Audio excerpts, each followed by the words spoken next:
Welcome to English in a Minute. So, you know what happy is, and medium comes between small and large. To find a happy medium.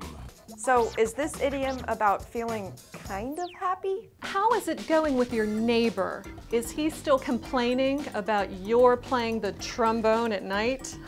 He was, but it's fine now. How did you guys work it out? Well, I agreed to not play after 10 p.m., and he agreed to not bang on the walls. Sounds like you guys found a happy medium. A happy medium means a compromise, or a situation that is acceptable to both sides. You meet in the middle, and it makes both sides happy. We often say to find a happy medium.